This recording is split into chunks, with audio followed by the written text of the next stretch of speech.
If your brand belongs in the heart of the yachting world, this is where it happens. Yachting International Radio reaches over 1 million yachting professionals and enthusiasts every month, with 77 million impressions, 220,000 social followers, and 74,000 podcast subscribers. Our hosts are insiders, crew, captains, CEOs, trusted voices shaping the industry. This is targeted, high-impact advertising in a luxury niche. Visit yachtinginternationalradio.com/advertise. Your audience is already listening. Hey, Barrett. Nice to see you. Welcome to you, Yachting Rick. USA. Yeah. Finally, here we are. Welcome to Hill Robinson. I love it. I love it. You know, this is the first conversation I'm having formally with a yacht management company. I intentionally kind of wanted to get a little deeper into this whole podcast thing before I went down that rabbit hole. Mm-hmm. And this is, by the way, episode number 78. So Congratulations. thank you. Thank you. We are definitely having an interesting conversation and keeping it rolling. A little background here for those that don't know. I started the JMS Yachting USA division 3 years ago. And held essentially the same kind of position you had. I was the president of that company. You're the president of Hill Robinson USA. So we have some common ground. We were at one point in time friendly competitors. Yep. And here we are just friendly. And thrilled to be in your office, Barrett. And let's talk about your life in the wonderful world of yachting, shall we? I always like going back in time and tell me what got you into this space. No. I remember actually when you were with JMS, and we actually had a good conversation about sort of management and getting that side when we were going to the Bahamas. I was going to say we had a wonderful flight over on a private jet to Freeport. Yep. And saw what Bradford was doing with their facility, and they were actually, I thought they were being pretty forward-thinking, intelligent about knowing they wanted to enhance that facility and asking the hard questions. Which direction should we go? Yeah. And they went to yacht management companies. And we'll talk about this later, but I think this is something that's not well understood. Yacht management companies are such a big resource in this industry. Exactly. Yeah. And I think resource is the key. Yeah. So we had fun on that trip. Yeah, it was very nice. It was fun. It's nice to go in 20 minutes and back. Oh boy. Yeah, I got to spoil you real quick. I know. One of the fringe benefits. Yeah, no, we love that. Yeah. So tell them how'd this happen for you? It actually happened just by happen chance. I was working for an auction house, and it was my first job out of college, and it was outside of Philadelphia, and I was getting a little bit bored with it. Okay. It was a regional administrator.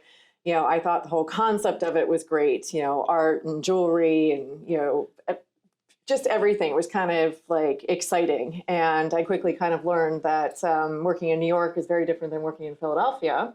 And I happened to have joined the company at the wrong time. Okay. And so there was a little bit of a collusion issue that was going on between two auction houses. And unfortunately, there wasn't the opportunity to go to New York. So I stayed in Philadelphia and kind of kept going on. But my boss kind of picked up after about 2.5 years that, I was kind of bored. And so she kindly did me a favor and fired me. Oh.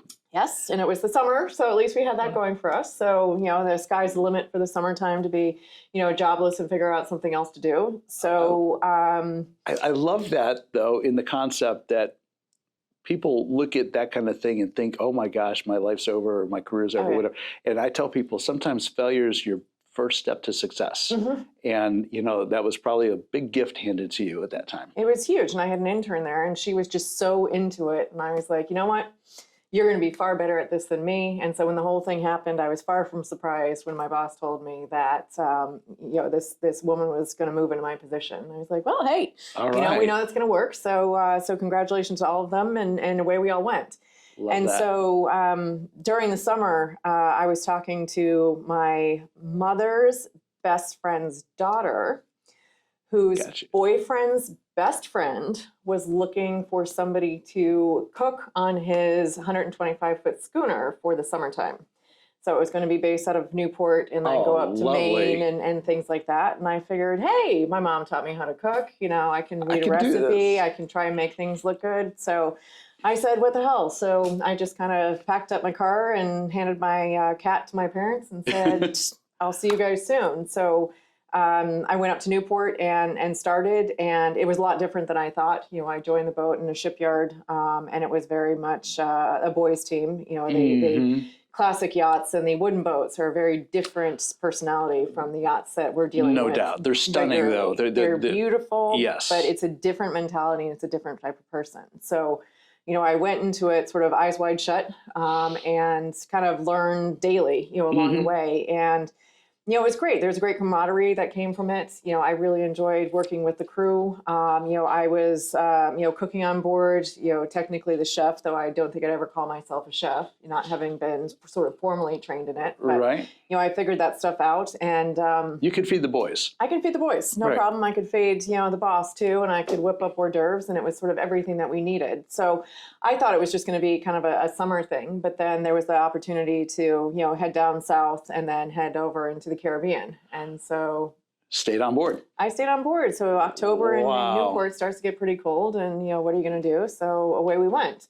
And I remember leaving Newport in the dark of night, and there was we were trying to outrun, I think, a squall that was coming through, and it was just dark, and it was wavy, and it was just, couldn't see anything. So it was a little bit overwhelming, I think, going from there. And then, having to go into the galley and start, cooking gimbal stove, boiling water, things what like could that. possibly go wrong, right? Exactly. So, I prided myself in not getting, seasick too much. But that one night on the start, it kind of did. And That'll test you. It will vomited test right you. in the galley sink, and then we carried on. Keep going. It did, but that was the only time. And so everything, just worked out. And, it was a year that I stayed on board the boat. I've never worked harder in my entire life. I'm sure. But it was a lot of fun. The whole Antigua Classic, learned so much and learned that I could do it. Right. And it wound up being me and sort of a crew of, 7 boys. And then when the race team came on, there's another 17 people that you're dealing with. Did you get up on the deck and help sail the boat? I did. Yeah, I did. I ran the runners, and, I was on the aft deck.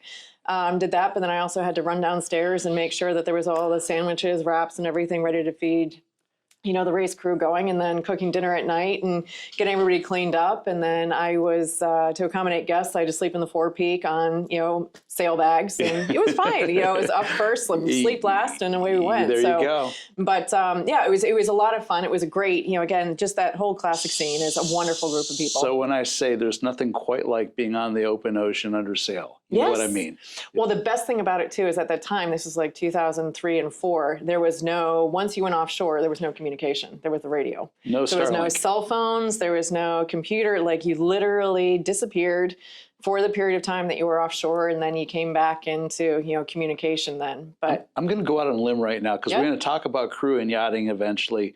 But don't you wish you could do that today? Just let the boat leave the dock, and all that communication shuts down. Wow. It would simplify so many things.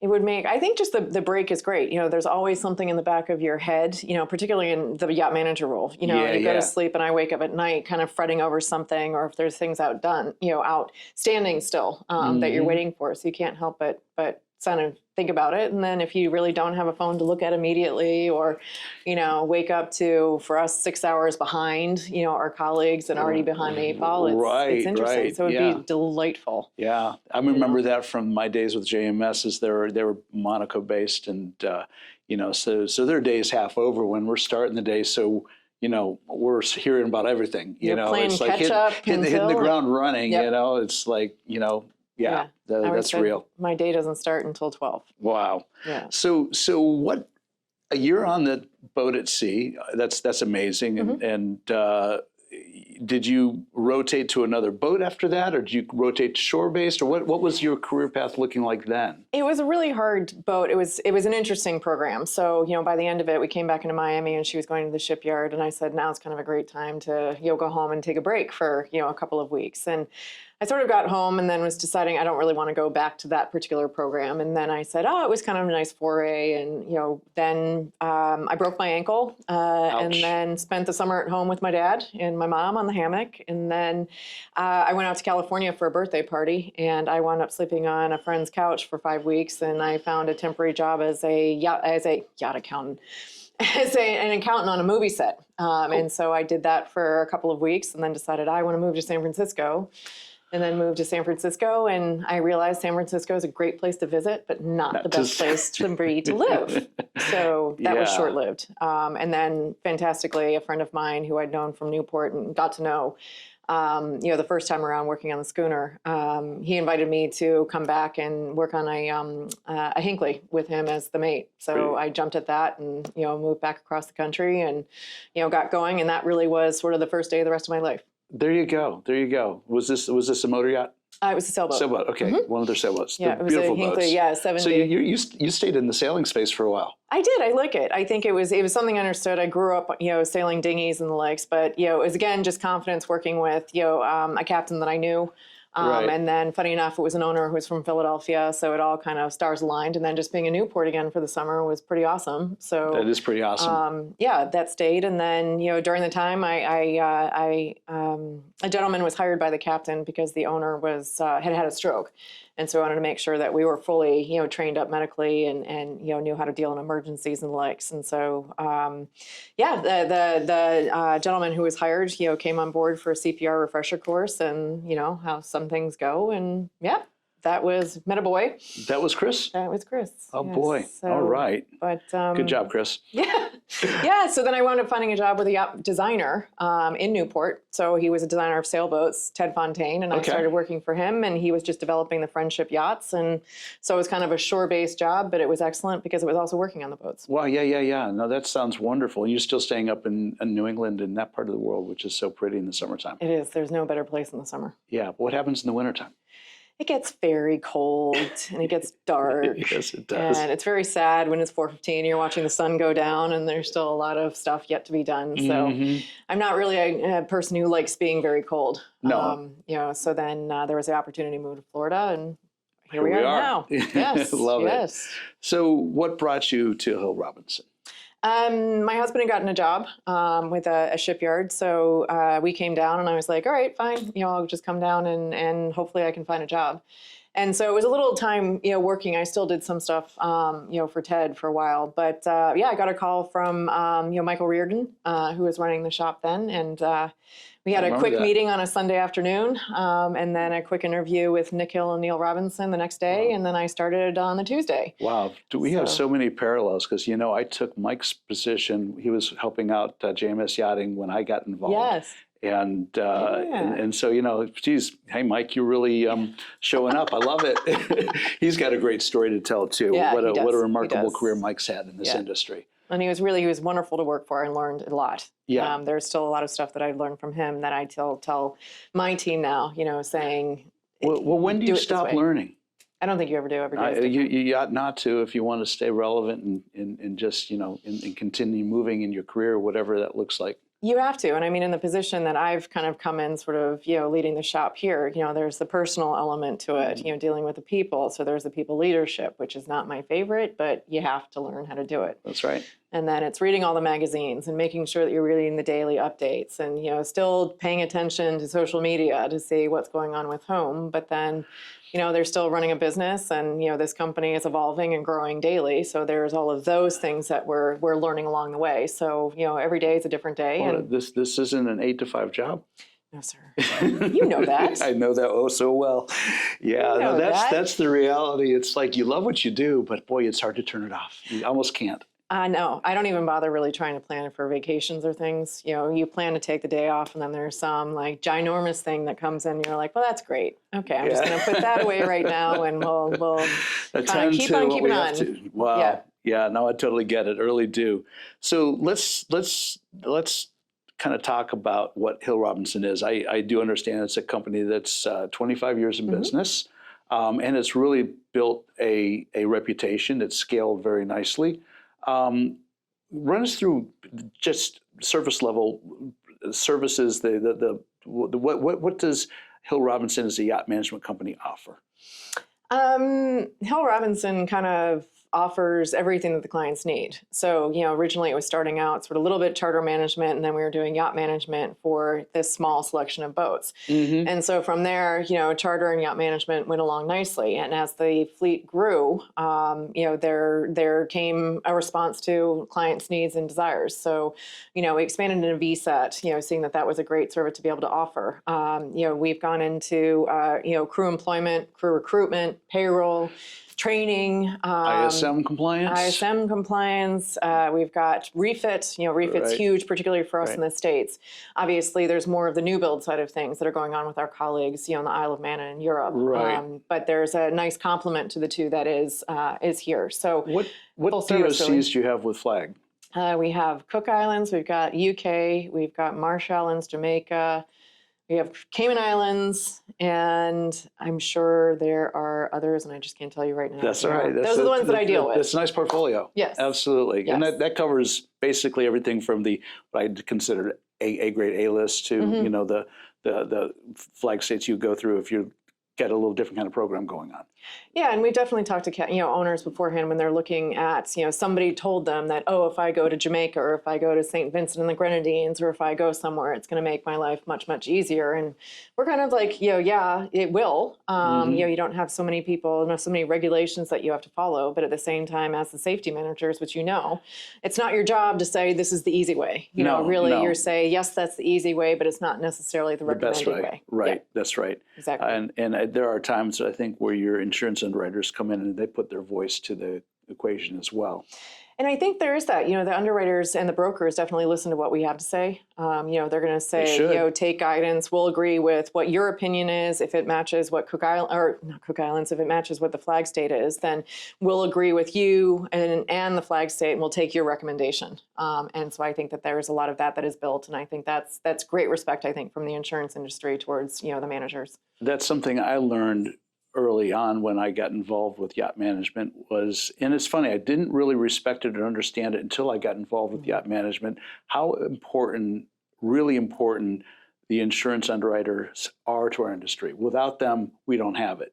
Everything would stop. No, I think, and it's a good thing that you don't have to deal with them, regularly, and you don't want to deal with them. But when you do have to go and deal with your broker and then with the underwriters, sometimes you just want to cry with joy that there's somebody there who's going to handle it, who's going to give you guidance on doing it. So it really becomes a collaboration. When you can, right. Exactly. So I'm happy to do whatever they tell me to do, and we'll organize it all. But, again, the guidance and that's just, I think, a very calming and reassuring thing, particularly now with, as things are getting, more technical, more dynamic, more complicated. Crew coming in and just the world in general seems more complicated. I think it's huge for that. Well, think about this. I was just on board just this past November when I was in Amsterdam. Tristan and I were invited to go on board the 119-meter vessel being delivered by Van Lent, Breakthrough. Remarkable boat. I was just reading about that today. And I had a couple of takeaways on it, but one of the takeaways was putting my hands on the cryogenic hydrogen tanks. And it's like, wow, this is real. And it takes up a lot of real estate, by the way. And in the conversation with the program manager I was with, he said one of the challenges we're having right now is the approvals in the licensure for the hydrogen to be able to fuel up. City of Amsterdam, for instance, didn't have a way to address that because it was that new. So new technologies, new complexities. We'll talk about this later too. I walked into the crew accommodations. Oh my God. 2 levels of crew. Each stateroom looked like a small hotel suite. I know, and now they're single too. So it's like there's plenty of them as a single, occupant. Finally. Now, of course, it's a big boat, so you can afford to do it. The space is available, but given the crew the opportunity to actually have a little bit of personal space, and that is so important for just the well-being of individual crew members. So good to see that kind of stuff going on. That's a mixed bag there. You got this new technology, you got to figure it out. Wow, we'll see what the what that's going to bring to the future. But then you see the focus on crew, which is also really good.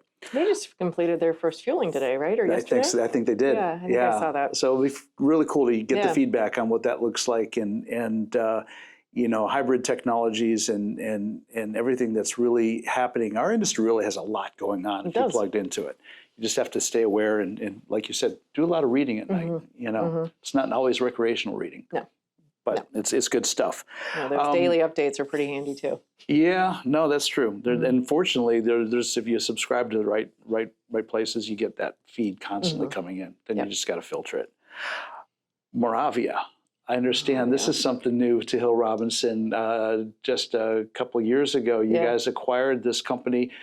When I did my deep dive, I realized this goes way back. At least in 1962. You said earlier early this afternoon, it might there's a history further. Wow. Further with that. It's a monogas company? Yeah, it's got monogas history and things like that. And, again, looking at sort of the market now, we were finding that a lot of the, brokerage houses were starting to offer, management. And so those places that we used to be sort of an open kind of door, a good, mutual,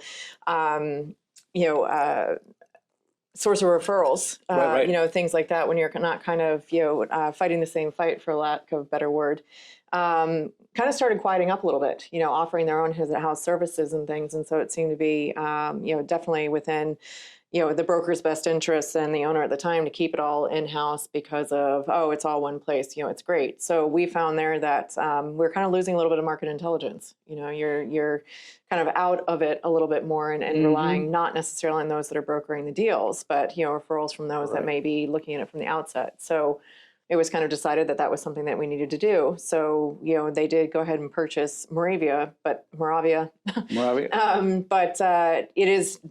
were very, very diligent on maintaining them as completely separate entities. Autonomous from each other. Totally different functions, totally different colors, everything like that. So meant to complement each other, but they are not ever one and the same. Okay, that's good to know. That was something that we talked about in my previous management company, was what we call the independence part of it being exclusively in the management side, so there would be no potential crossover into brokerage. But we worked, we worked very closely with brokers, usually independent brokers that didn't have yacht management as part of their suite of services.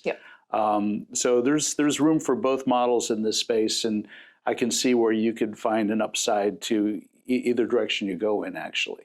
I think so. And I think, the one nice thing I think about being independent, particularly for Hill Robinson, is it's Nick Hill and it's Neil Robinson. Right. The founding partners are still making the decisions on things. We've grown as a company hugely. So there's, an executive team and, all of that stuff now. But, Nick and Neil remain readily available to any of their clients, to any captains, to any crew. Doesn't that speak volumes to that partnership? It does. It does. In my previous company at Nautical Structures, my partner Bob Beline and I stayed partners for 27 years before I decided to move on to do some other things. Yep.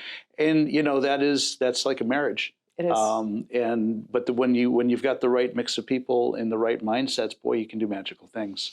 No, and I think it's a great compliment to them that they have, a number of employees who celebrated 25 years. We're there with them at the very beginning. My colleague Giles is just 22 years. My colleague Marianne's 25, and Trina is 25. Think about it. They've been there from the very beginning and have seen how the whole thing has grown. Right. And so, I've been here, it'll be almost 15 years. And it's interesting just to see how it's grown even in the last, 5, post-COVID was amazing again, how yacht management seemed to gain value, one more time. Well, and that's one of the reasons why I wanted to have this conversation, is to understand the value of yacht management.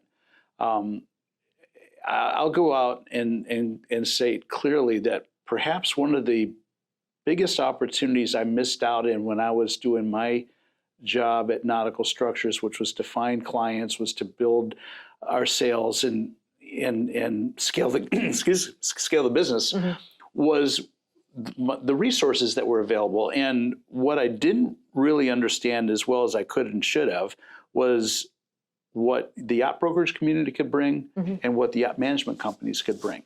Because when you closely align as a manufacturing service company with these entities, you are connecting to a huge fleet of vessels that constantly need quality services. And that's what we were delivering, quality products, quality services. It was later in my career where I really started picking up on the magic of that. And I would tell anybody that's watching this podcast, pay attention to those two entities as good synergetic collaborative businesses or business models to work with, yacht management companies and brokerage houses. Well, I think also for you, switching back to the vendors, we've recognized just exactly how important the vendors are. And, when you do need to have, a vendor put you on the very top of the list, it comes with that great working relationship. Yes, so it does. We did develop a big procurement department. And so our procurement department is based out of the Isle of Man. And the wonderful thing about that is that given the volume of business that we do with various vendors, we were able to leverage that to the advantage of some of the owners. So the buying power is transferred straight to, our fleet owner, pockets, or not having to, it helps with, discounts and things like that. So that's another thing that I think is something that we respect everybody that is, doing business with us, and want to make sure that's that completely continues. legitimate. I would tell potential management clients, owners that are on the fence, do I stay with my captain or do I actually hire a professional yacht management company? If you go with a company such as yours, the one I was representing previously, we would pass along all of that to our owners. We would basically say, listen, if you work our program intelligently, our actual monthly cost of management is greatly offset. Sometimes it's completely replaced by the discounting and the benefits and the value we're able to bring with these relationships. And so therein lies the real value. You've got a partner in the industry with relationships throughout the industry that can bring you product, services, value that you can't get on your own.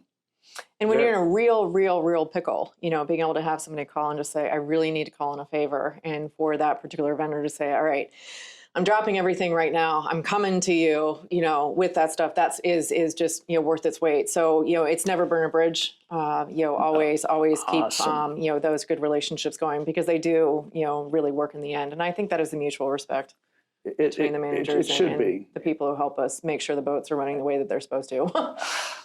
Well, there are complex floating devices that work 24/7 that are sitting in salt water. What could go wrong? And they're living, breathing things as far as I'm concerned. No, they totally are. You can't just have one sit there doing nothing. So you're talking about the retention of employees in Hill Robinson, and that's remarkable. I tell the same story often with my previous business. And then you look at the crew space, and don't you wish you could look at crew and say they would stay in their programs as long as the people you get land-based, because that is one of the challenges. It's a huge challenge, and just trying to find the good quality people is even, more so. We've been looking for some heads of department, and, you're sitting there looking through, 60 odd CVs and still struggling to find, the good person. And then you realize the good people are truly, have multiple offers coming to them. So then you need to encourage the owner, I need you to make a decision like right now. I need to talk to them right now. Right, yeah. And then we can, be able to lock this stuff. And again, it's just trying to get them to understand, because some of them will come back, 2-3 weeks, a month later and say, oh, well, I'm ready to talk to them right now. And it's like, gone. well, they're out. We're starting again. Yeah. And so I think that's, good. And slowly, owners are coming around to that. But I think on the same side, I think there's a little bit of, I can't help to say it, but, you always used to be like, oh, crew, it's the reason why, owners want to leave. And I don't think it has to be like that. I think a lot of owners now are becoming a little bit more committed, to their crew, and realizing that education and training really do make a difference. And I think it's more of the education side of things that is what does it. You can train somebody. I took a course on, silver service online. I'm ready to go. Okay, well, let's do silver service while you're underway and everything's moving, and, everybody's running late, and, all this stuff. It's a completely different dynamic. You get all the stresses from your head of departments coming down, and the owners and the guests and all that, things that you just could not possibly imagine when you're in, whether it's an online course or whether you're in one of the local training agencies. The real world, it's moving. Oh boy, it's always moving. Absolutely. We talk about crew welfare, and some people would argue that, boy, that's an overused conversation or discussion point. But I would say that it's absolutely not. argue that we're just now really recognizing how valuable and important a focus on crew welfare is to the operation of our boats. And I think the word that what you said with crew welfare, I think is something that kind of communicates a little bit more of the importance of it, and that it's not a trending word, you know, well-being and all of that stuff, you know, my journey and things like that, or things that sometimes you think are a little bit wishy-washy, you know, and stuff. They're trending right now. It's not serious. Crew welfare is serious. You know, crew welfare is, you know, the mental health. You know, I think, you know, a lot of the younger generation is coming in, and there is the homesickness. You know, they haven't, you know, been like, you know, me growing up and saying, you're on your own this weekend, go knock yourself out and just be home when the sun, you know, goes down, and, you know, all those kind of things. I think being connected is something that's hard when you have to be disconnected. It's a challenge. I tell people, when I started my maritime career, I actually worked offshore as a commercial diver, and we would leave the house, the apartment, and go to the flagpole and get picked up to go on the crew boat to go offshore to work. And in the department I was in, sometimes we were 6 or 8 weeks offshore, or longer. And there was no cell phones, and there was no satellite phones either, really. There was some ship-to-shore radios, and in an emergency, you could get some communication. But for the period of time, the 10 year we were offshore working, we were working. You just disconnected. You had to. You had no choice.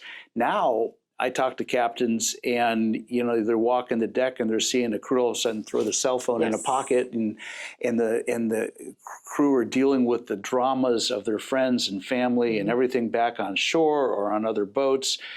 There's programs now where crew are being instructed to leave their cell phones in their stateroom, or drop them into a bag as they come on deck. Working hours. And I think it's really, it's a balancing act that we have to pay attention to, because, you know, the more connected we are to our society and to our world, the more stress we get brought in, potentially artificially. And so I would bring to you the question, as a management company, do you have policies or procedures? How do you look at this in the context of being compassionate to what the crew needs, but at the same time trying to help the captain run his boat and keep an operation that's as stress minimalistic as possible? I think it's interesting because, you know, each boat has its own master standing orders. And I think you see that some of the larger boats with definitely, you know, professional crew and the captains who have, you know, earned their stripes through everything. I had to do it. You're going to do it. I'm sorry, we've got a job to do, and that's going to be it. I don't know many who actually have like taken them away, you know, allowing crew to do it, but just strongly, I think, productively encourage them. You know, hey, listen, what do you want to do, Johnny Deckhand, Junior? This is your greenie, your first job. What do you want to do? How do you see this going? I want to be a captain. Well, being a captain and achieving that captain status means that you're not going to sit on your phone all day while you're sitting out working on the deck. Goodness gracious, That's not going to reward you. You know, hard work rewards people, you know, a lot. And, and again, I think going back to the wellness thing that we were talking about, I think that, you know, all crew want rotation now. And so some people are rolling their eyes over it. Some people have just accepted it as a fact of life.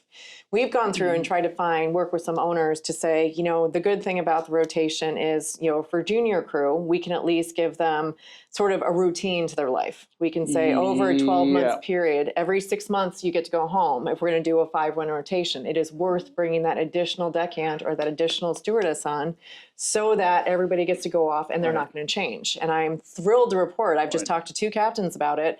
And they've all just realized, you know, one's just taking off on a crossing and the other's, you know, just celebrating sort of his, you know, first year. And he's like, I'm so excited because the majority of our crew, I'm doing appraisals now because we have hit 12 months. And he's like, that is really exciting.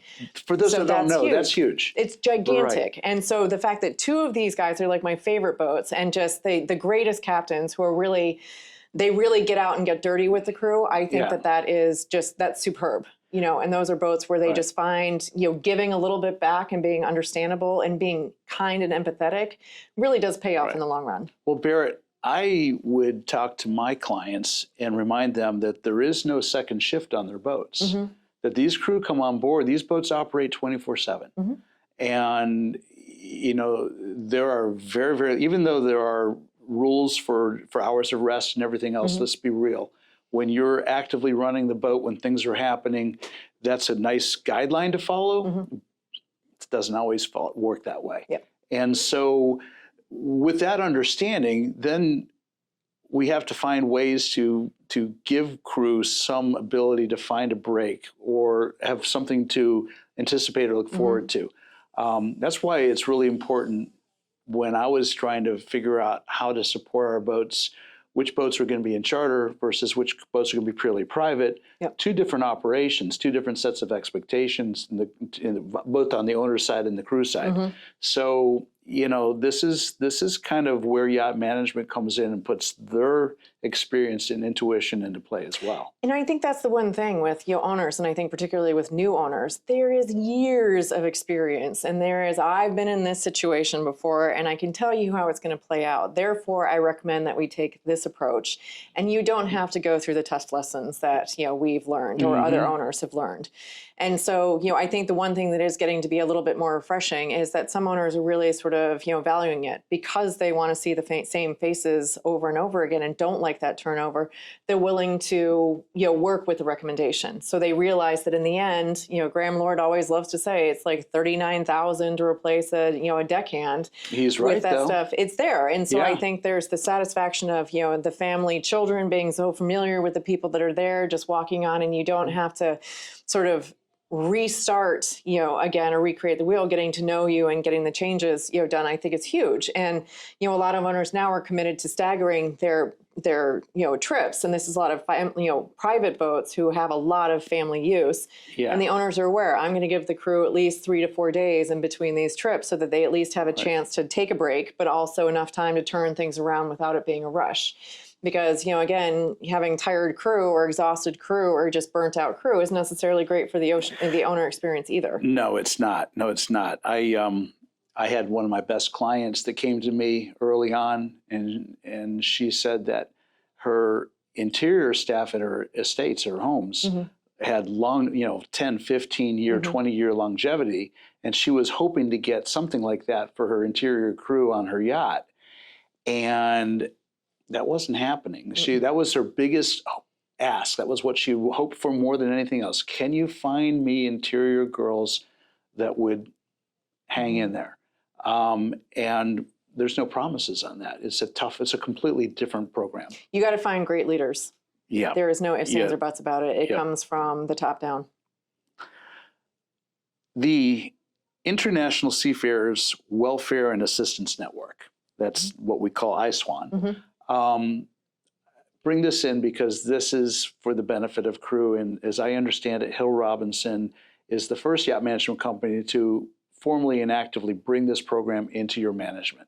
Yes. Congratulations. I think that's really important. I think it's really great. My colleague Kaylee really did a good job at, pushing that and making the whole thing happen. I know George is very excited about it. We've talked about it plenty too with the ISS. But, Hill Rob, I think now has sort of really changed a little bit, has done a big commitment to committing to the crew. So we have a whole crew services program that not only is just, payroll, and employment contracts and things like that. It now includes, just the human element of it. So there's people that the crew can reach out to. There's grievances that we need to handle. There's, harassment on board. We can initiate those things so that we can try and head those things off, with a captain. Why did the crew member leave? Let's get to the nitty gritty first, and then we can figure out if it's something that we have to fix, or whether or not it's just a time to move on and the personality just didn't work. Sometimes you need to drill down and find out what the root cause is. And I think it's now listening, and it's hearing that stuff. And, again, we have the Hill Robinson Academy, which is, a whole training platform with like over 7,000 courses that are on it. Wow. Which includes everything from, basic Excel, and we all need to be freshed up on that, but also just with how to deal with conflict. How to read a room. And I think sometimes with a lot of crew, particularly new ones who are very enthusiastic, coming on board and just saying, hey, boss, you're going to love me and this is going to be great. I'm the best thing ever. That doesn't sometimes go well. You've got owners who want the crew not to be seen. Right. They don't want to be around. And then you've got some families that just want the crew to be part of the experience. Part of the family, They're right. part of the family, and that's essential to them. Yeah. So again, it's all that reading the room, but also just kind of, I think, growing up a little bit. But, with ICEWAN, it goes a little bit deeper than that because there is that helpline. 24/7, right? 24/7 helpline. And if somebody somebody is just having a bad day, there's somebody that you can call and somebody's going to be on the other line, and they will just listen to you. And it's also not just for the crew member, it's extended to their family. No, wow. So it supports the family on the beach then. You got it. So if a partner's at home and is worried about something or is nervous or anxious, this service is also available to them too. They've got a telephone number that they call and there will be somebody on the other end. Yeah. But this also, I don't mean to connect it directly to ICEWAN, but when you're on when all boats are small when you're on the ocean, so even the big ones get small. One of the challenges for crew is that if you do need to speak to somebody, your privacy. Where are you going to go and have that conversation? And that's something that when I talk to yacht builders and designers, that I ask that question: are you thinking about that now? Because we're in a new place in thinking about boat design to understand the crew's role. I mentioned that 119-meter Fed ship that we looked at, and the amazing work they did in creating crew spaces, and that would be like the gold standard that very few boats can achieve because it takes a lot of space to do it and an owner's commitment to allow it. But when you're all of a sudden dealing with whether it's bullying or you need to talk to somebody, that's the other part. Where are the safe spaces? And not a lot of boats have those safe spaces. They don't. And I think, a lot of crew do rely on their cabin mate, to be their sounding board and to be the person that is going to, offer them a little bit of support. A lot of people don't want to go up and complain about a captain because I don't want them to know that, I'm, wanting them to be gone because I don't like them or they didn't teach me, weren't nice to me. Again, I think right now with some crew, some are a little bit more sensitive than they sort of maybe should be, a little bit tougher skin. If a captain barks at you over something, it's generally because something's not going to be done right, and it could be a problem, and it could be a safety issue. It could just be something, or it may be something that they've told you multiple times over, and you're still not paying attention to it. So they shouldn't look at it as something that's personal and a day-to-day thing. And sometimes also the captains have a lot of stuff going on, but those out, I don't think that they are a lot of the time sincerely doing it just to be mean. That's a tough job. Yeah, they were mean to me, and I'm going to go and file a grievance over it. Okay, well, how were they mean to me? Well, they barked at me while I was polishing something. Okay, well, maybe what were you doing? Well, yeah, I actually was hanging over the side and not doing, what I was supposed to be doing. There's that kind of stuff. And yes, there are definitely some captains I think that we have to, train up a little bit to be a more little sensitive? softer, well, yeah, the sensitive thing, but I think a little bit more, tolerant. I think the one thing is you really have to mind your response. Mind the gap, count to 10 seconds. Take that deep breath and don't say what you were wanting to say. Take a step back and bite your tongue. That's a tough one for some people. Huge. I had to do a ton of training here in order to try and hold myself back from that, because I would just, blow a gasket. And I realized that doesn't work. It gets counterproductive at times, but it's sometimes, the captain is the master of the vessel and he's got the ultimate responsibility. And so if there's somebody that's conducting themselves in an unsafe manner or something that puts the vessel at some level of risk, could be even reputational risk, it's on him to make sure that it's resolved and that problem doesn't go beyond where he sees it. It does, and I think the captains need to understand too that they are responsible for the full thing. We've just had an audit conducted on one boat, and it's a boat that we had recently taken over, so it was just kind of all right. Let's check where everything is, and there was not very good record keeping. There was just the record keeping was basically non-existent on board, and so again it was coming back to, well, who's ultimately responsible? And it's like, well, the chief officer should have done been a better administrator.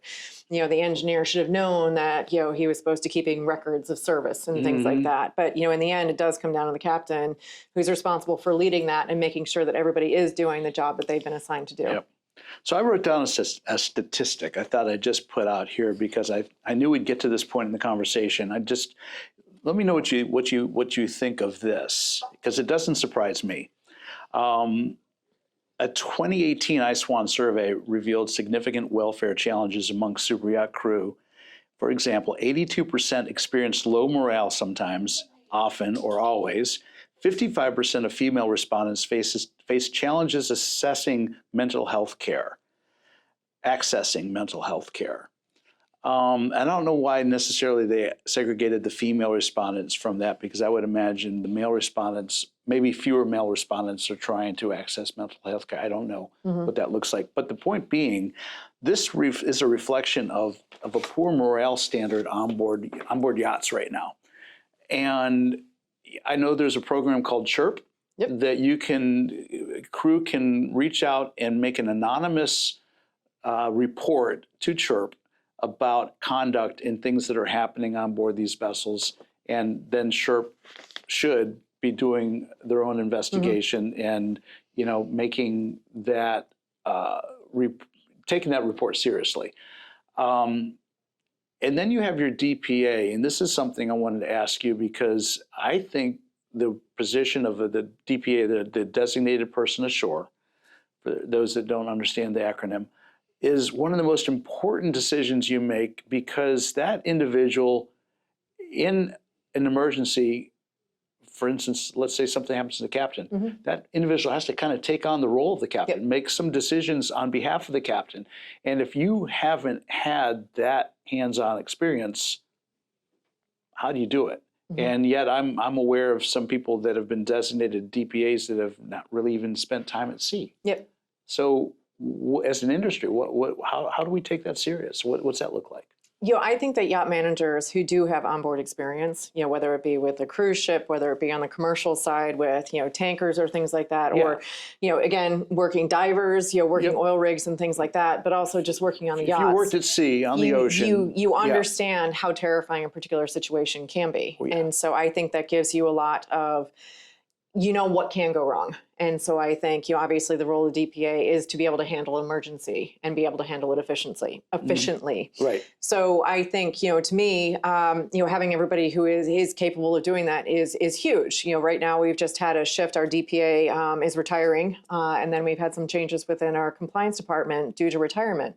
So now we're reassessing and bringing the next people up who are taking over as the DPA, CSO, that stuff, and new compliance managers. And, those that are stepping up right now have been, both either on Navy ships or they've been, on commercial yachts. They've spent time in the commercial arena, and they know just how important timeliness is.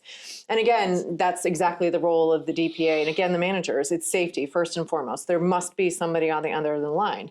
So, DPA not available. Who's going to go through the cascade to be able to handle everything? So you always want somebody who's going to be able to do it. Hence emergency drills, internally, on a regular basis to make sure that, if the receptionist answers the phone, she knows what she's supposed to do. That's right. And that's we sometimes talk about red tape. And this is a nice segue into the owner's dynamics into yacht management, because as a professional organization, a professional company, you're delivering professional services to a standard.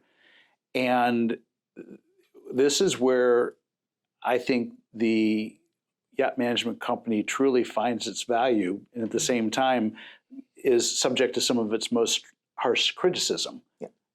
What's been your experience in that owner dynamic interface? Well, the thing I like to say is the yacht manager, the owner has signed a contract with the yacht manager to look after their asset. The yacht manager is responsible. If something goes wrong, it could very well be the yacht manager who goes to jail. Nick loves to say that to prove, emphasize a point. That'll get your attention real quick. It really does. And I mean, sometimes it's unjust, but at the same time, there's a huge liability that the managers are undertaking. And so therefore it is in our best interest, and obviously in the best interest of the owner, to make sure that everything is done, safely and unfortunately by the book, by the regulations. And, going back to the flag thing, well, you can go the easy way, but we don't think that that's the best way. And so, we found in a certain, situations, and I think most immediately with first-time yacht owners, I think they want what they want, and they don't understand why they can't necessarily get what they want.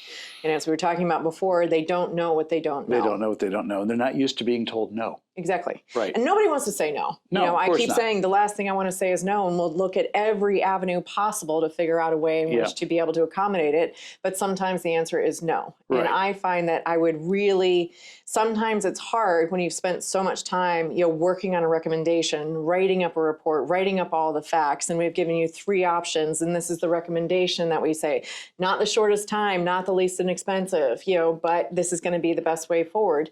And sometimes it gets very frustrating when that's sort of dismissed. There's a lot of time and effort on a lot of people, and that's doing it because we sincerely care.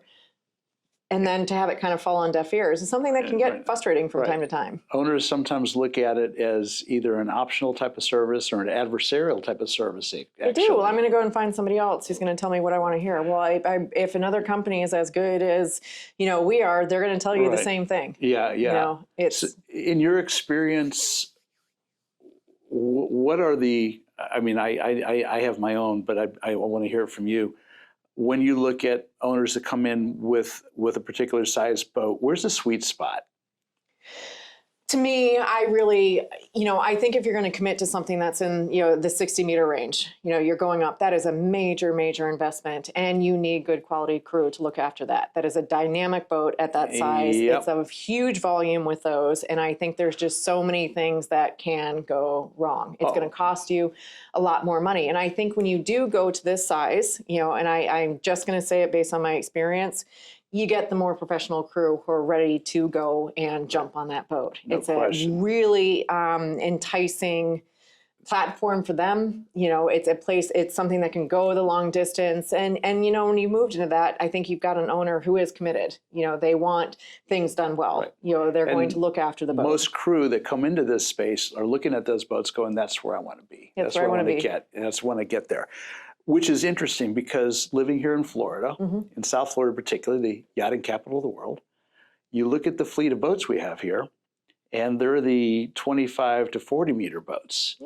And arguably, they need yacht management probably as much, if not more, than the bigger boats do. And they're the ones who are least likely to listen. Yes. Based on my experience, I don't know yours. What do you think is the best? Listen, we were always happy to look at the bigger boats because we knew they were going to be easier.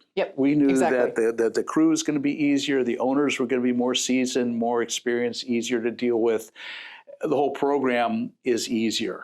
But at the same time, one of the takeaways I had when I started working with my clients here in South Florida and really in the eastern part of the United States, because I had them from New England all the way down to St. Kitts,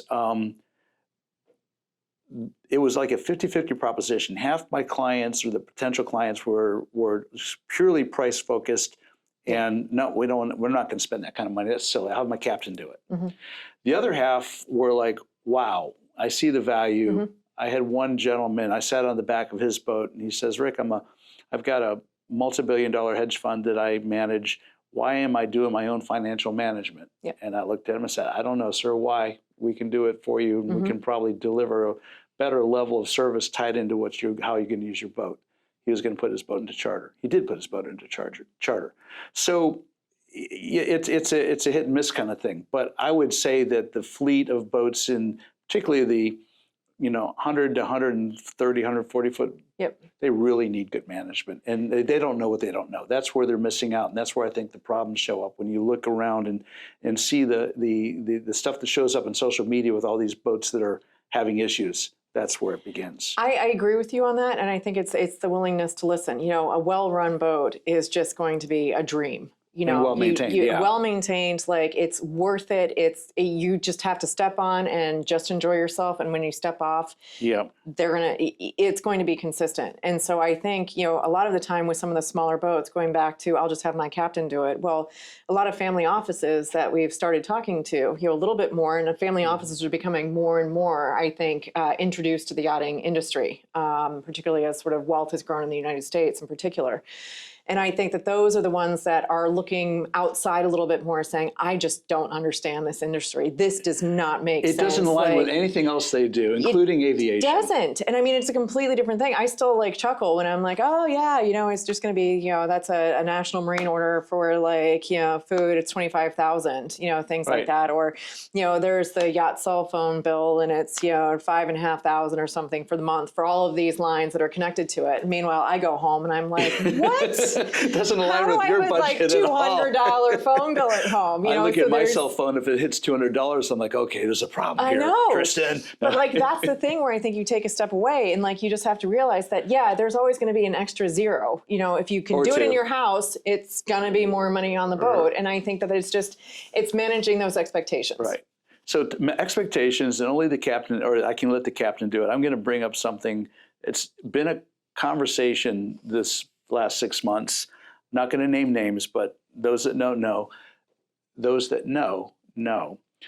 There was a situation that happened in St. Bart's around Christmas time. Mm-hmm. And this is an instance where it was a very successful charter program. The captain did an exceptionally good job of marketing the boat and delivering revenue to the owner, to the point that the owner's like, okay, cool, you run, you go. He had a yacht management company. Yep. Captain compartmentalized the yacht management company and the DPA from the owner from the management company finances. They were all in their own box, and the captain oversaw all of that. And it worked really well until it stopped working well. Still didn't. Until it didn't. They had an accident with their tender. 12, 13 crew were hurt, 3 grievously injured, one almost killed.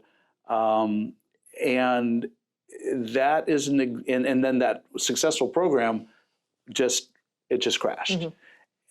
On the shoulders of one individual who was charged to run the boat and was ultimately kind of running the whole thing. Yep. So I think that's a cautionary tale. I don't know. I try to put myself in that same position. What if that was my boat under my management? Would I have known that I was being compartmentalized or not? And so I think that's something that we have to pay attention to, because I know you can come in with your services and offer financial and ISM and maybe do the payroll, but the operational and charter may be going someplace else. Yep. And so this is like I said, it's a cautionary tale, because we have to learn from these types of mistakes to try to prevent them from happening.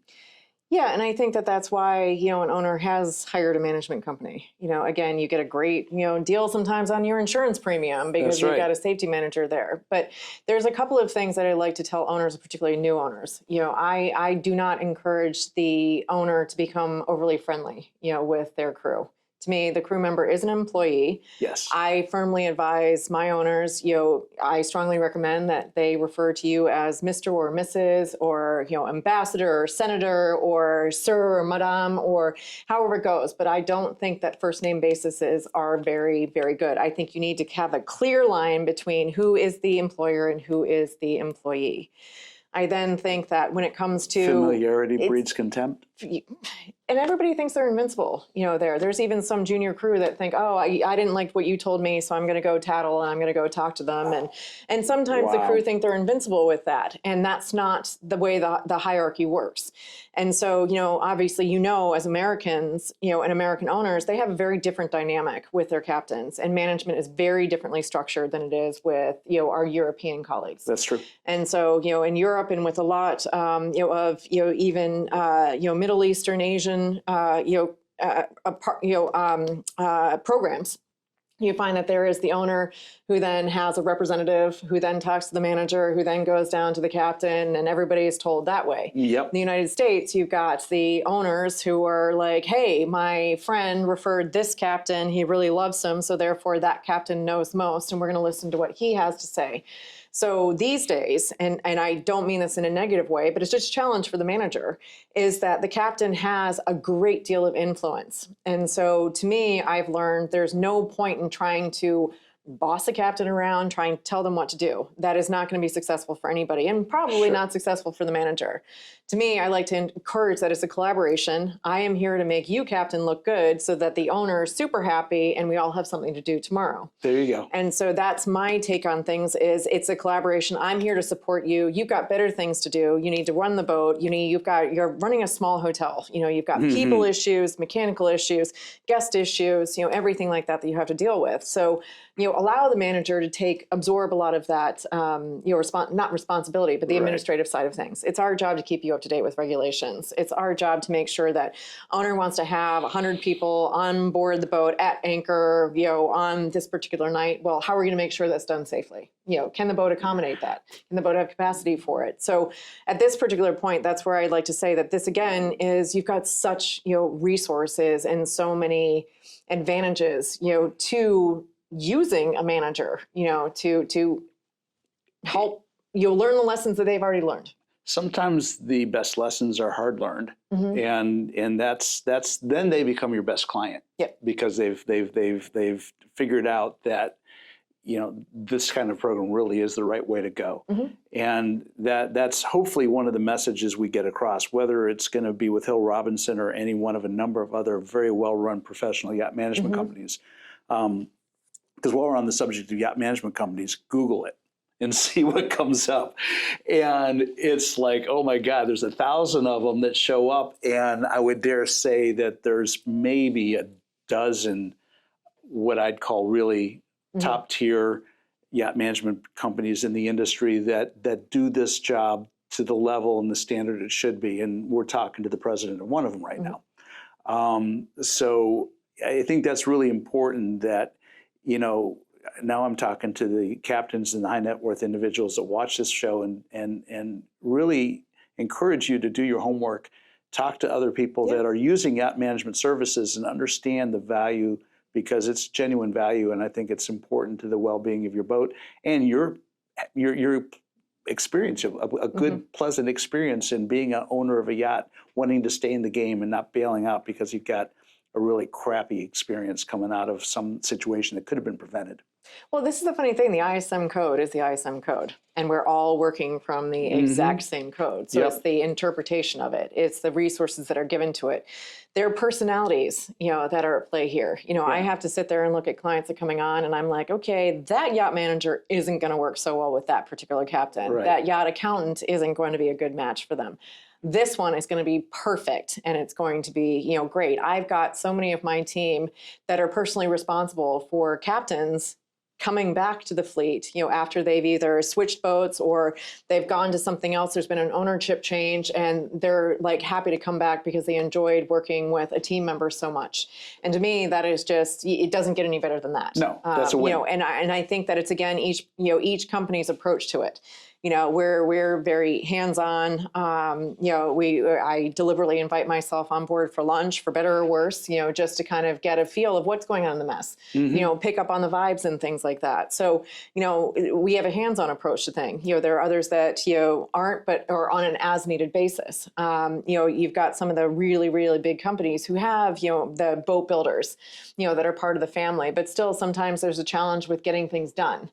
And so, again, I was talking with somebody, it was like, well, if they have this and that, then why aren't you getting the answers? And why isn't the right hand talking to the left hand? And, all of this. But I think it's also interesting for an owner to talk to somebody outside just to get a different opinion. They should. Absolutely. And I think people do change, cycle through. I've started to see maybe 5 years is the cycle that people go through a manager and then decide that they're going to make a change.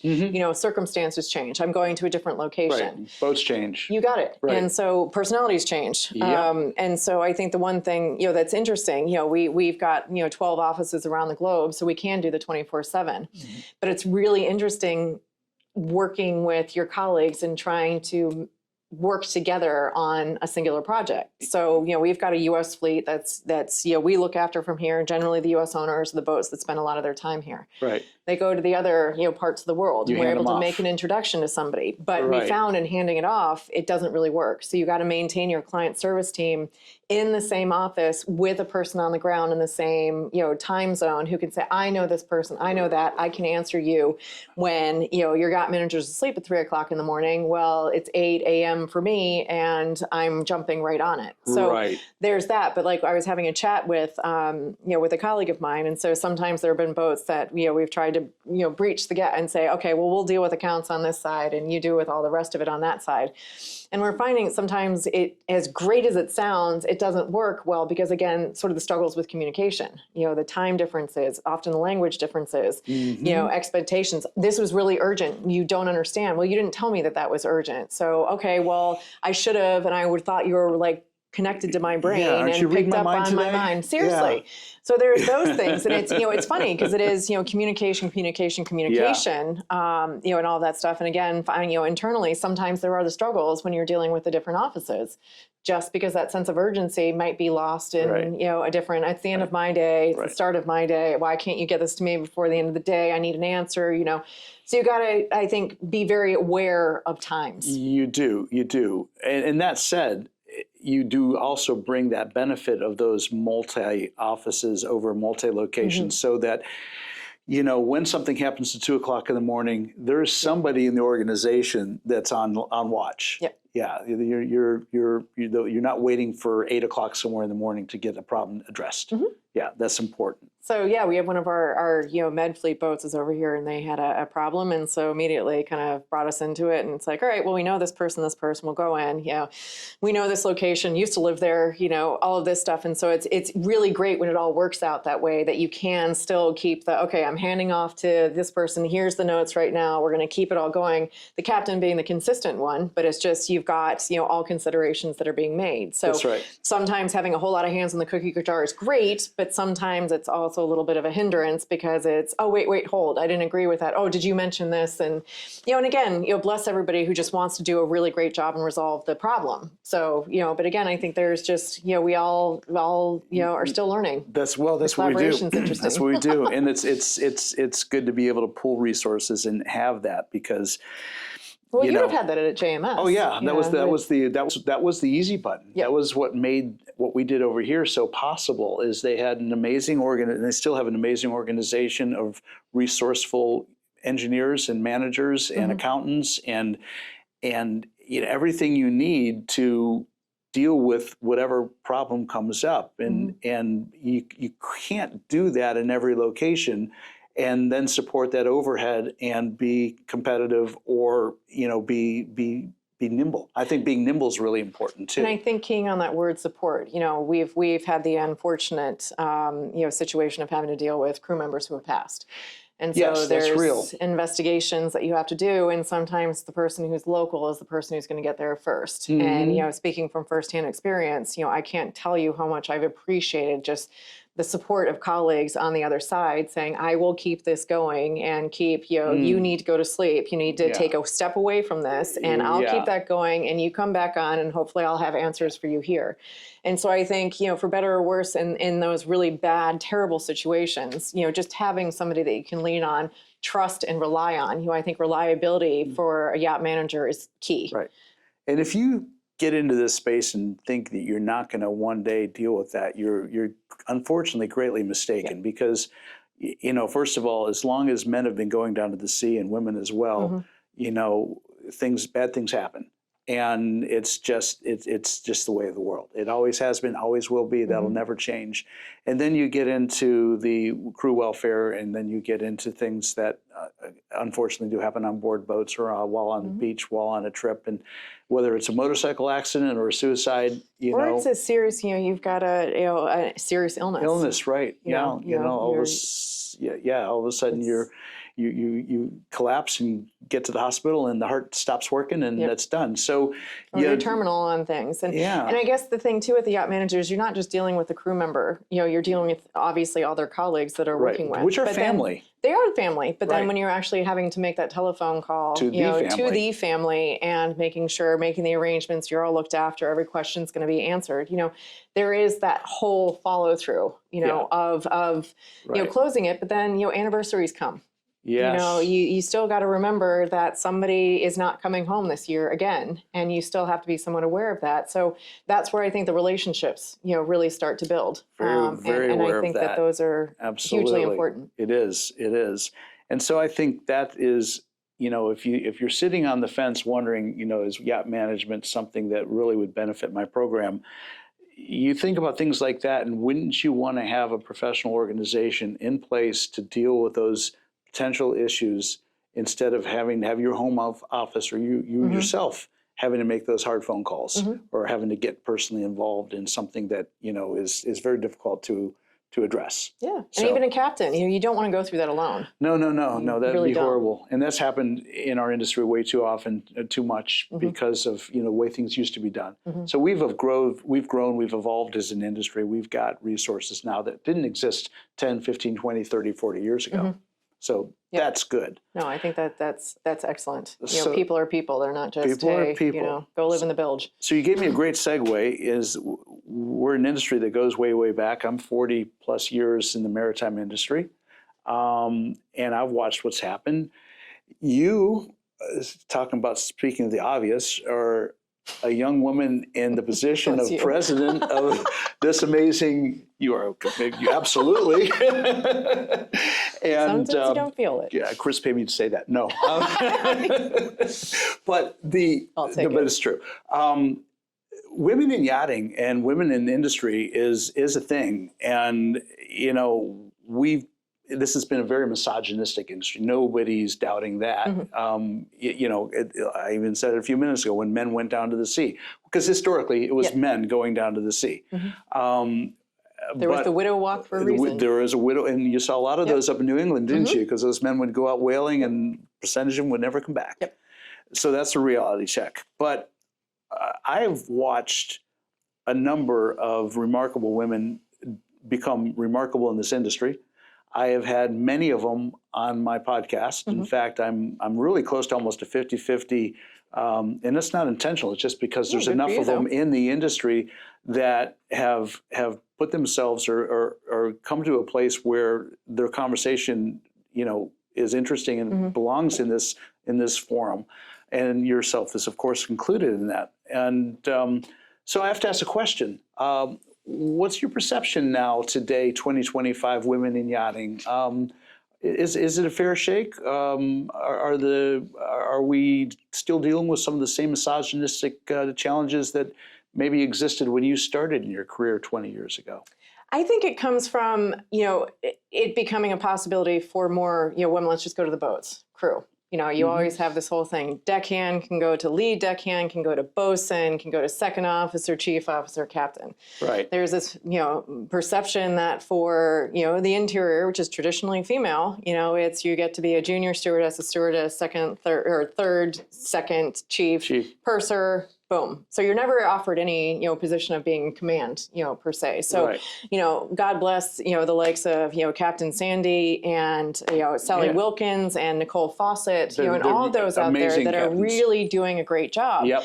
And so they've taken advantage of that and they wanted to do it. So to me, I think there's all the advantages in the world. I think it's just getting, the women to understand it's theirs to be taken. Well, when I was counseling potential crew members coming in and they were on the fence, I would say, particularly on the smaller boats, take a path deck stew if you can, because then you get the interior side, you get the exterior, and you might find that you really like working deck. You might like the carpentry and everything, precision of that stuff. Absolutely. But I think, moving ashore, it used to be for a while, and I had chatted, with Nick about this a little bit, that he thinks that, women in general just make better yacht managers because I think by nature, we don't have an ego to fight, on things. I can sit back and say, let's talk about wine and bread for a little while rather than, what else is going on. And I think that women by nature are multitaskers.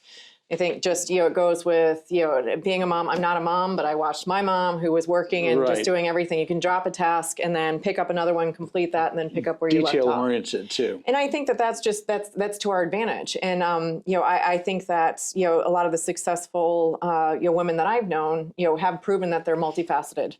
Right. With being able to do it. And I think that the really successful women, who have moved in have seized an opportunity. It may have been, a nugget of something that's come through, but it's been something that's been given as an advantage and it's yours to lose. Right. And so I think there's that bit of, speak up. When you go to a lot of the conferences and things like that, you'll hear, the men speaking up and, no offense, posturing on things and carrying on. And you won't see a lot of the women saying anything. And even if it's just a comment, on something, it's just say it, make your voice heard a little bit more. I still remember Catherine Kent saying, it's all of your problems that we have to deal with rotation now. She's like, all of you, have facilitated this. And I just remember that with her coming in and, her heels and just looking drop dead gorgeous and pointing her finger around at everybody. everybody, but it made like a statement. So, Interesting. You know, those are the things. And you know, you just look at, you know, the likes of Erin Acker now, you know, everything that she's achieved, and now she's going just on moved her own. on. I know. I love that. I know. Yeah. So I think that that's like the second coming. And I think that, you know, there's a lot of recreation there that's good. Right. But I think that you have to have a lot of confidence in sort of a male setting, you know, because I think you have to be confident. If I'm going to be the only one in the room, then. Right. So at the risk of being politically incorrect, which I never am. No, but really, I try to be sensitive. Yeah, we all are. I think we all have our biases, whatever. But I've been involved with, and I'm vocally supportive of a lot of women-centric organizations in this industry. But then I also look at some of the things that are going on, whether it's Yacht Femme or professional women in yachting, and some of the things that are being done to promote women in yachting. Bravo. But do they start becoming a self-serving platform for women who want to find a way to scale in this business? Is the conversation gone too far into virtue signaling, or is this still really something we need to perpetuate and maintain to give women that leg up that they otherwise may not have in our industry? I think it's great from a support network, just with, you know, women together. It's kind of like, you know, you're sorority, you know, there's that bit. I always equate the industry as a fraternity. You know, everybody turns up, knows somebody somewhere, and we all like are doing the same thing. You got it. And so I think a lot of these women's groups are, you know, very much like sororities. You know, I think they celebrate the group that they have and all the wins internally. And I think that, you know, kind of being able to project those more outside and demand the recognition for that, blast a press release, you know, put that person, as we discussed, everywhere. But I think that it needs to be more outside. You know, I told you before we were sat down that, you know, to celebrate, you know, these victories that are just so, you know, it seems so significant for women, you know, but is it really, you know, that big a deal? Right. You know, somebody's been appointed ahead of a, you know, a build company or, you know, a design house or things like that. Is that truly so remarkable? You know, is it really because it was a woman who was there, or is it because she had the exact capability or better capability than any other candidate at that time, and had the vision and, you know, whatever that innovation looked like, and that's how it came out? Well, it's funny because my dad said, you know, when I was a kid, I was like, why did you name me Barrett? And, you know, my dad was like, well, what did you want to be? And I was like, Jennifer or something like that. And my dad said, one day you're going to thank me. Just because you can't find, you know, a license plate with Barrett on it, or you can't find the Coke bottle, you know, with your name on it. Trust me, you're going to appreciate it one day. And actually, in this particular industry, it has been wildly to my advantage, because I can't tell you how many times I get addressed as Mr. Wright. Oh my goodness. I can't tell you how many times I've written back to people, and I won't necessarily, you know, correct them on it, but then there's a conversation that's followed up, and it's, you know, a different voice than what they were expecting. That to me is just a little bit of fun, and it's a little bit different. You know, you can't go ahead and make assumptions. No, you dare not to. Assume makes an ass of you and me. So I just think that that's kind of, my dad was right, you know, with that stuff, and I think that's has been to my advantage, you know, in this particular industry. But, you know, if a woman is able to do the job and she's got the same skill set and she just is able to do it better, then just take that as fact. I love it. So Barrett, as we move towards the end of this wonderful conversation, I've got to ask you, what's one thing you wish the yachting industry would get better at, whether it's owner relations, crew, support, something else? Where can we improve? I just would like, you know, people to be more okay and accepting of, you don't know what you don't know. You know, like I say, there's, you know, with new owners and even current owners, they're quick to say, you know, my friend said this, or, you know, this person told me that, and therefore it's gospel, and this is the way we're going to go. I don't care. You know, we've got some pretty spectacular situations that have come up that, you know, as a seasoned sort of yacht manager, okay, I know where this is going, and that's not a good idea. You know, you get that. But what really is irksome from that is that it's often that we're punished for it. You know, so again, you know, you get the accusation of you're intentionally creating red tape, or why are you making this so difficult? And it's truly not there. It's just well, this is what the law says, and this is what current situations are, and this is, again, we were talking about, Russian sanctions. Yeah. A lot of us took a hit with that. Oh, yeah. And that was just real. The way of it. That was the law. So unfortunately, that's the rules that we have to play by right now. And so just with other things to make things happen with, I don't want to pay that much. Why does it cost so much? Or I just like this person. Well, the documentation they produced is counterfeit. Isn't that a problem? Like, we're not going to get past this. It doesn't seem to matter. And so that's where I would just like a little bit more of a regard for the fact that there is a lot of experience, that has gone into saying what we're saying. We've been there, we've done it. We don't want you to have to experience the same. Gotcha. So, and again, I like to tell people, why, crew member, would I not make sure that you're getting paid? Because if you turn around and decide to sue the owner, then guess what? That's just a lot more paperwork for me to deal with and a lot more of my time to do, and I don't want to do that. So of course, I'm going to make sure that this is all done correctly. Of course. I don't want to be, nobody wants to be sued. Nobody wants to go into wrongful dismissal, all of that stuff. So again, it's like, I don't want to do it. So let's do it the right way to start. You're right. Absolutely. Exactly. Call me selfish for that. No, but no. I think that's actually. I will be selfish there. Or intelligent. I think intelligent's probably a better adjective than selfish on that one. And Barrett, I just have to say thank you so much. What a fun conversation this has been. I feel so honored. It's such a treat. No. This is my treat. This is cool. This is Yacht Management 101. We got to talk about it. We went down a number of really cool rabbit holes. And I hope the takeaway for everybody is that this is a complex business with a lot of moving parts. And it's something that you guys really want to have as part of your program if you really want to have a scaled professional program. Well, I just want to say to you, Rick, that you're really in a dynamic position. You have been a manufacturer for things. You've been on sort of the delivery. You've had a service to sell and people want it. You've been on the yacht management side, which without having sort of equipment or an item to sell is sometimes harder because it sometimes seems like it's a philosophy, rather than anything else. And now doing what you're doing, just getting to know. I mean, you've got an amazing network. So I really think that you yourself have done an excellent job. And this is a wonderful, wonderful, Yacht Radio is just an excellent, excellent platform. I know enough to be dangerous and all my NDAs have expired. Well played. It's a great place to be. Exactly. It's a great place to be. And we're going to continue these conversations. And Barrett, I wish you only the most success. Thank you, and you too. And look forward to crossing paths with you again and again and again. Yes. All right. All right. Be well. See you too. And until the next time, I'm out of here.